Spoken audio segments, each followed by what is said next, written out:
Israel's cut off electricity to Gaza. This affects the drinking water for the area. Chief National Correspondent Matt Gutman is in Tel Aviv. Good morning, Matt.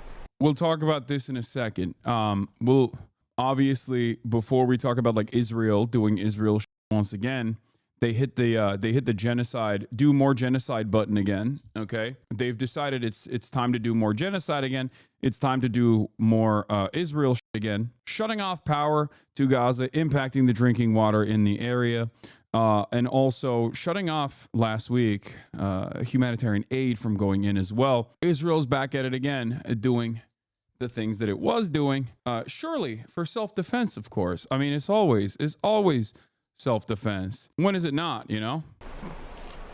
Hey, good morning, George. That's right. Israel cutting off power to the lone facility in Gaza that was still receiving electricity from Israel. It was a desalination plant that we're told provided water to thousands, hundreds of thousands of Palestinians in central Gaza. And of course, this comes a week after Israel cut off the flow of aid and goods into Gaza in order to try to pressure Hamas to continue that first phase of that ceasefire deal, which exchanged hostages for Palestinian prisoners. That as today, negotiations resuming between all the parties in Qatar. But those negotiations are being overshadowed by those side talks that the Trump administration was having directly with Hamas. And this breaks a massive taboo. Never before has any U.S. administration ever spoken directly to Hamas. We understand Israel was not happy about it, but the U.S. envoy who was leading those talks, Adam Boehler, said he wasn't just trying to negotiate the release of that lone Israeli-American hostage, Don Alexander, but the release of all of the hostages. Robin. All right, Hannah, thanks to you. ICE agents have arrested a Palestinian. So the reason why, I mean, they basically admitted it, which is interesting, but the reason why Israel is doing this is because they're upset with the Trump administration having direct conversations with Hamas. And the Trump administration's response to this has actually been less than kind. Surprisingly enough, while on the one hand, Donald Trump in the United States of America is actively bringing on the clamps for anyone that dare speak out against Israel, on the other hand, they're upset with the Trump administration. And when Israel gets upset with anybody, including the Trump administration or the Biden administration or Hezbollah or anyone, they only have one note, and that is to directly attack a group of people that they have power over. They directly go to attack. Central Committee, thank you for the raid, by the way. Hope you had a good stream. They go and they attack the Palestinians in Gaza. This is exactly what happened with Iran, for example. When Iran would respond to Israel, Israel's response back to Iran was rather measured in comparison to the way that Israel behaved in southern Lebanon or Israel behaved in Gaza. Iran would attack Israel, and in retaliation for Israel attacking Iran, and then what would Israel do? They would turn around and bomb Gaza viciously, more aggressively than they had prior, because their one speed, their one note is just always punishing. No matter what happens, they always get their licks in. They always punish the Palestinians. That's it. Why do they do that? Because they have purposely kept the Palestinian population vulnerable so they can do whatever they want to the Palestinian population, including, but not limited to, directly cutting off their humanitarian aid that the rest of the world is desperately trying to bring into Gaza, but then also cutting off their electricity like they have done this week. Now, the reasons as to why they're doing it is because of the anger and frustration that they feel towards the American government sidestepping Israel and going directly to Hamas to have talks with Hamas. Has any other administration directly communicated with terrorists? The answer is yes. I always thought it was we do not negotiate with terrorists. Yet this is the second time the Trump admin has publicly admitted to negotiating with terrorists. No, they do. It's ridiculous. The idea that we don't talk to terrorists is ridiculous. Oftentimes it's done through back channels. And the only reason why you heard about the Trump administration directly communicating with Hamas, the only reason why you heard about it is because Israel leaked it. Here is a one-on-one with Adam Boehler, who is Adam Boehler. Adam, thanks so much for joining us. Let's start on these direct negotiations with Hamas. First of all, who is here to talk to Jake Tapper about the direct hostage negotiations that the American government was conducting with Hamas. Obviously, controversial to directly negotiate with terrorists. He's the United States envoy for hostages, and has been given the rank ambassador by the president, Donald Trump. Adam Boehler, you might be shocked to find out, is first and foremost known as an American businessman and now a government official. Boehler started his career at Battery Ventures, a technology venture capital firm that focuses on investments in software and emerging technologies. He was an operating partner at Francisco Partners, a global private equity firm based in San Francisco, focusing on healthcare. Boehler founded and was chairman of Avalon Health Solutions. He's done a bunch of stuff, including but not limited to trying to counter China's Belt and Road Initiative. And now he's back. He's back and he's doing the special presidential envoy for hostage affairs. The reason why I'm talking about this, of course, is because Jake Tapper is interviewing him on why he is talking to why he was talking to Hamas directly, but also not necessarily a bad thing. Just letting you guys know, Trump administration talking directly to Hamas is not a bad thing at all. As a matter of fact, it is a good thing. It is certainly a good thing because the people that have spoiled all ceasefire conversations thus far are on the Israeli side. As a matter of fact, it's not even the Israeli hostage negotiators that are directly spoiling the hostage negotiations, as evidenced by the fact that the Israeli hostage negotiators will routinely come out and speak out against Benjamin Netanyahu. There is one primary party responsible for spoiling every single ceasefire negotiation and every single hostage negotiation. That man is Benjamin Netanyahu. Now, Benjamin Netanyahu does have a broad mandate to do such things, certainly. Having said that, however, even the Israeli hostage negotiators are regularly saying, we do everything, and then we go back to Netanyahu, and he just says no. He adds new deals. He adds new spoilers, poison pill provisions over and over again, which is true. That is what has happened time and time again. Refusing to leave the Philadelphia corridor was a recent one that Benjamin has been holding on to as a poison pill provision over and over again. Anyway, so it's not a bad thing necessarily for the Trump administration to sidestep Netanyahu and directly talk to Hamas, especially because we still hold all the cards. Let's take a look. Is reporting the top Israeli official, Ron Dermer, strongly discouraged you from talking directly with Hamas. He said it was a tense phone call. Tell us about that. Do you understand why Netanyahu, Dermer, others might be upset? I do like that Jake Tapper is also kind of scolding him. Like, Jake Tapper, who hates Muslims, like just has a virile hatred in his heart for Muslims in general, is supposedly the guy who is the smarter guy in the room, right? Like, the Trump administration is stupid. Jake Tapper is smart, right? And yet, interestingly enough, here he is seemingly scolding this person for sidestepping Israel. I do understand. I spoke with Ron, and I'm sympathetic. He has someone that he doesn't know well, making direct contact with Hamas. Maybe I would see them and say, look, they don't have horns growing out of their head. They're actually guys like us. They're pretty nice guys. So he doesn't know me, and there are big stakes. He lives in a country where if it sets certain precedents, then it will hurt. How dare you say Hamas is not having horns growing out of their head? Excuse me. You are not allowed to say these things. How dare you say such things? Hamas certainly has horns growing out of their heads, sir. Or help a lot of other people. So I understand the consternation and the concern, and I wasn't upset. At the same time, we're the United States. We're not an agent of Israel. We have specific interests. I mean, it's true. At play.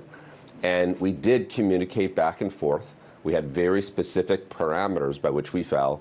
And the reality is what I wanted to do is jumpstart some negotiations that were in a very fragile place. And I wanted to say to Hamas, what is the end game that you want here? Not the dream end game, but what do you think is realistic at this point? Because until we know that, it's very hard to reach some sort of truce or some sort of end to hostility. So in the end, I think it was a very helpful meeting. It was very helpful to hear some back and forth. But I think Israel knows walking out of that, it's not like Hamas got the world because I thought they were a bunch of nice guys. Right. I don't know why he kept repeating in this interview that he thought Hamas were a bunch of nice guys, and then followed it up by saying, well, they didn't get the world because I thought they were a bunch of nice guys, but they're not, they're just people like you and I That right there is an insane thing to say. When I say half of what he just said, people clamp on me and say I'm the worst terrorist-loving person on the planet. Now, it's interesting because this is the hostage envoy for the United States having this conversation on Jake Tapper. Now, he walked back some of those statements, for the record. Okay, of course he did. He immediately got pressured. But it's shocking to see, even on accident, any sort of level-headed analysis and clarity coming from the Trump administration. How is that even possible? I do not understand, especially considering that the Trump administration is doing a metric ton of evil when it comes down to any sort of pro-Palestinian sentiment coming out of college campuses, which I'm going to be talking about in a second, okay? Which is, some truly devastating things that the Trump administration is doing on that front, greatly undermining the American Constitution. And obviously, we're not exactly too fond of that sort of stuff here, but I always maintain the position that there are things that work in America. There are some good things that the American government does. And the Trump administration is actively bouldering through the remainder of said good things. How quickly could something come together in terms of this negotiation? I think something could come together within weeks. I will say that I believe there is enough there to make a deal between what Hamas wants and what they've accepted, and what Israel wants and it's accepted. And I think I think there is a deal where they can get all of the prisoners out, not just the Americans. So that was interesting, and Reuters confirmed Hamas held talks with U.S. officials about releasing Edon Alexander, a 21-year-old American-Israeli IDF soldier believed to be the last living American hostage in Gaza. Hamas political advisor Taher al-Nono said the discussions held in Doha were positive and flexible. He included talks on implementing the phased agreement to end the war. We informed the American delegation that we don't oppose the release of the prisoners within the framework of these talks, Nono told Reuters. Hamas spokesman Hasan echoed the same in his remarks to Al Jazeera Mubasher. We are ready to conduct a prisoner exchange process with new keys in the second phase in the agreement. We have no problem meeting with the representatives of the U.S. administration because we realize that it has the power to pressure the occupation. He added, we do not object to releasing Israeli prisoners who hold U.S. citizenship, but within the framework of a comprehensive agreement. Here's what Adam followed through on, because he also spoke to Israeli media as well after this, and I think it's important to hear what he has to say to the Israeli media too. Suggested exchanging all prisoners, and they suggested a 5-year to 10-year truce, where Hamas would lay down all weapons, and where the United States would help, as well as other countries, ensure that there's no tunnels, there's nothing taken on the military side, and that Hamas is not involved in politics going forward. As you see it today, how close are we to see all hostages released? I mean, if I want to be optimistic, I would think weeks. Hamas has said multiple times it does not seek to continue governing Gaza and would accept the Palestinian National Unity Administration to take charge, or an independent body established in coordination with the Palestinian Authority, similar to the kind proposed under the Arab League-backed Egyptian plan. On the issue of disarmament, Hamas's position has been that it will not lay down its arms unless there is a competent Palestinian force that can defend the rights of Palestinians to self-determination. This is important to recognize as well. Just so you understand, they're not saying that they will full-blown just keel over and say, okay, Israel can do whatever it wants to us now, we're done.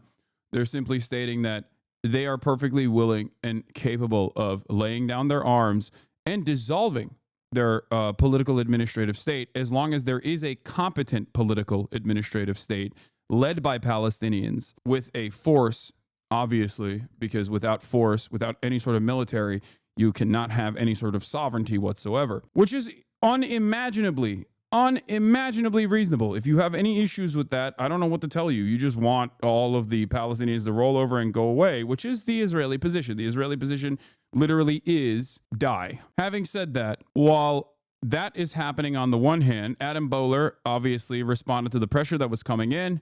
The Times of Israel said, deal with Hamas possible within weeks, U.S. envoy Boehler says, but it's not like Hamas got the world because I thought they were a bunch of nice guys. That quote was obviously very shocking for a lot of Israel lovers, especially those in Israel, to which he responded with, I want to be crystal clear, as some have misinterpreted. Hamas is a terrorist organization that has murdered thousands of innocent people. They are, by definition, bad people. And as POTUS has said, not a single Hamas member will be safe if Hamas doesn't release all hostages immediately. It's quite difficult to understand exactly where these guys are coming from because what they say and what they do oftentimes is very different. This is something that we've found out about the Trump administration with tariffs. This is something that the Trump administration has done virtually every single day.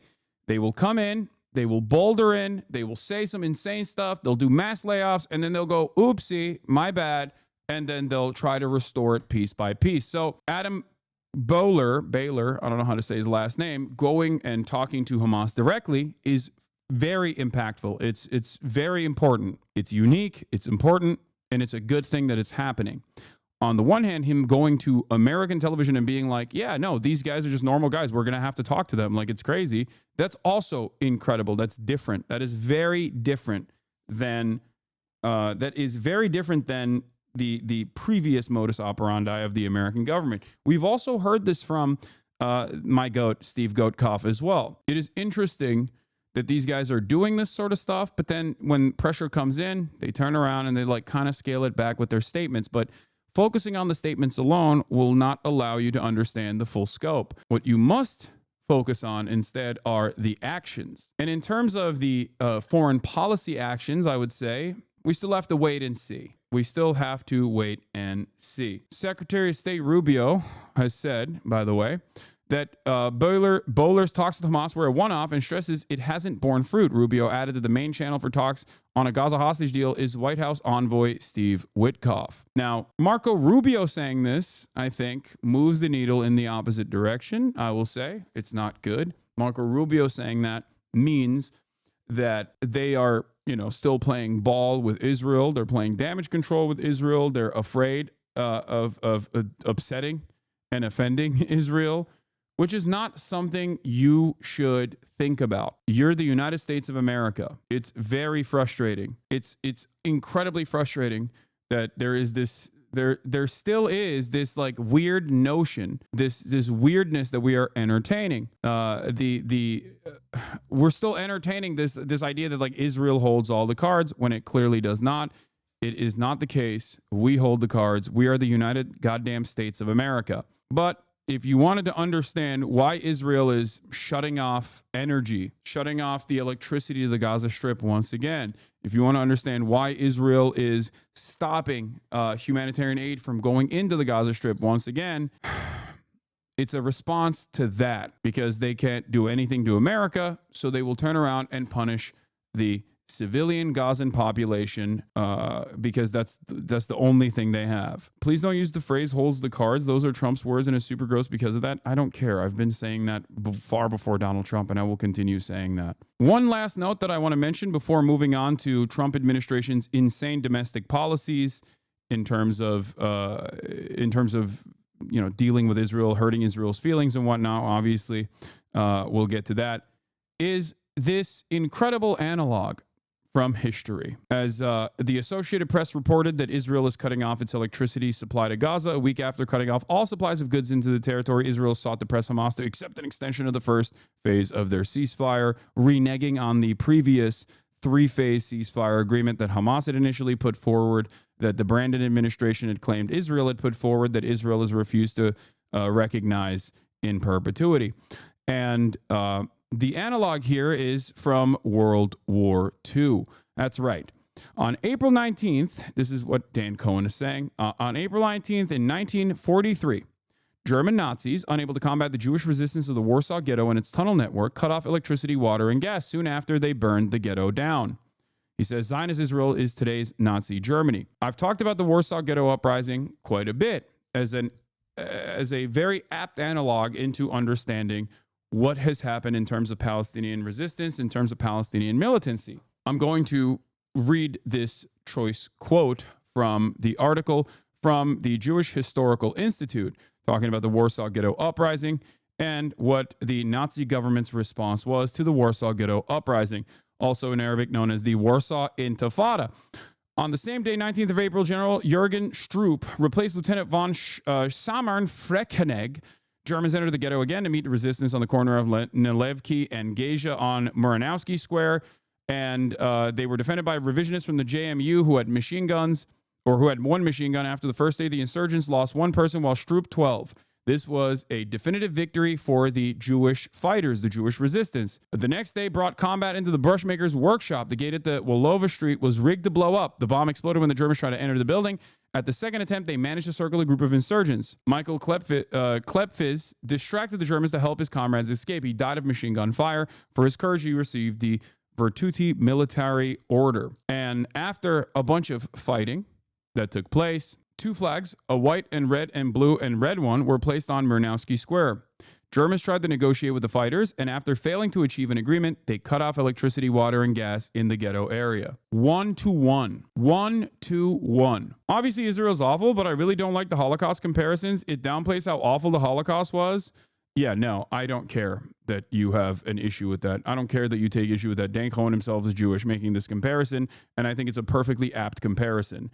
The only reason why it hurts your feelings is because the genocide during the Holocaust, the genocide of the Jews, was completed. That's the only difference here. So yes, the entire point of the entire reason for learning about history, specifically the Holocaust, which is one of the most studied atrocities, but the entire reason for learning about it is so that we don't repeat it again. That's what never again is supposed to imply. Never again doesn't mean, oh, this will never happen again, and it only happened once and it never happened before. There is no exceptionalism that I will entertain in this process.